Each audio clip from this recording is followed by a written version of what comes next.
All right, guys, buckle up. You're about to see one of the most important crypto interviews of the year. Michael Saylor, yes, the man who practically built the institutional Bitcoin playbook, just broke down what's really happening behind this massive move in the crypto market. And trust me, what he said will change how you look at the next 12 months. This isn't hype. This is hard data, institutional signals, and a warning for anyone who thinks the volatility is over. Stay with me. You need to hear this. What do you think? 150 by the end of the year? What do you think's happening here? You know, I think we all want to go to the moon, but if you want to ride the rocket, you got to be prepared to pull the G's. Over 5 years, Bitcoin's had like 6 brutal drawdowns. If you roll the clock back 13 months, we were sitting around 68,000.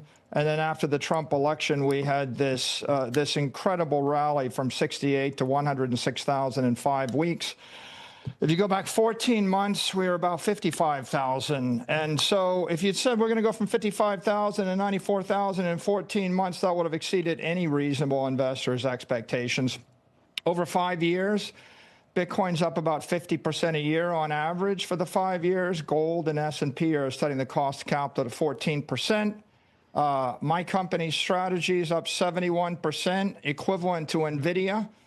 There's no other stock in the S&P that's done any better. So I think the volatility comes with the territory. If you're going to be a Bitcoin investor, you need a 4-year time horizon, and you need to be prepared to handle the volatility in this market. So when you look at the price right now, and then we'll talk about the implications for strategy, but when you look at the price right now, what does the upside at this moment look like to you, and what does the downside in this moment look like to you?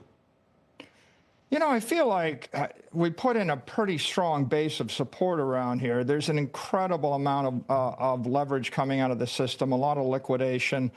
A lot of the OG holders were selling at the $100,000 level, and so I'm fairly comfortable at this level. I would think that we'll build from this base and we'll rally from here. Obviously, it's hard to make a forecast for the end of the year right now, given what's happened over the past few weeks, and especially the shift in the macro environment. But, you know, as you know, my view is Bitcoin's going to outperform gold. It's going to outperform the S&P. It is digital capital. And so if you're a long-term investor, this is the place to be. So let's break down what actually matters here. Saylor isn't talking about week-to-week swings. He's talking about structural positioning. He's telling you that long-term holders, OG wallets, and leverage players have already flushed out. He's pointing to consolidation, rising institutional appetite, and a macro environment that, despite volatility, is pushing capital toward harder assets. And notice something else. He didn't back off his long-term thesis at all. Even with 6 brutal drawdowns behind us, he's framing Bitcoin as digital capital, comparing it directly to gold and the S&P. And he's openly confirming that MicroStrategy has been accelerating their buying, even at these elevated levels. That signals one thing. Major players see this dip as a reset, not a reversal. Meanwhile, his comments on stablecoins, tokenized assets, and proof-of-stake networks show how fast the digital economy is expanding. This clip isn't just about Bitcoin's price today. It's about the architecture of the next financial system forming in real time. In terms of the way your fund is structured and the debt that you've taken out to effectively buy Bitcoin, what are the trigger points, just so people understand the full risks involved for you, in terms of some of these preferreds and other things, in terms of where Bitcoin needs to lie, either on the low end? Well, I mean, it's pretty important to note that we're not even 1.15 times levered. We're very fractionally levered, and our debt that we have is 4.5 years out. So we don't really have any trigger points anytime soon. And if Bitcoin were to fall 80%, we're still over collateralized and we're fine. So our balance sheet's pretty stable. The company's strategy, just like an intelligent bank, would be to build amplification for the common stock using preferred equity. So the equity never comes due. It's a dividend payment declared by the board. It's not a coupon. We can't be in a default. There is no credit default situation from the digital credit that we're selling at this point. I was curious if you could comment on something we heard from Cathie Wood last week. You know, she has a target, I think by 2030, she had it at $1.5 million a coin, and recently suggested it might actually be closer to a 1.2, which is still pretty remarkable unto itself.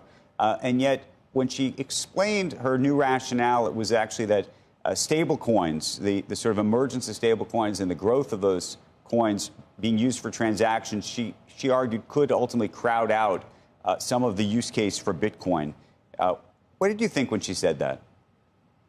I think the entire digital assets economy is exploding and growing in a bunch of different dimensions. Right now, the way to think of it is that half of the economy is built around Bitcoin. It's digital capital. Bitcoin is digital gold. And the killer application on top of digital capital is digital credit. Instruments like Stretch, STRC, credit instruments that pay yield. And that's a very simple business. The other half of the economy is digital finance. And it's going to be built on the proof of stake networks that are emerging, the Ethereum Solanas, the BNBs. And the killer application for that part of the digital assets economy is tokenized currencies, a la stable coins, tokenized securities, tokenized real-world assets, tokenized brands, and DeFi in general. Well, that's a very complicated technical development, and I'm sure that stable coins are going to go from hundreds of billions to trillions of dollars, but it's not really competing with digital capital. No rich person wants to buy the currency instead of an equity or a real estate or a capital asset. Michael, given where Bitcoin's trading right now, are you buying? We are buying. We're buying quite a lot, actually, and we'll actually report our next buys on Monday morning. I think people will be pleasantly surprised. In fact, we've been accelerating our purchases. This is the Cryptagon. Stay sharp, stay informed.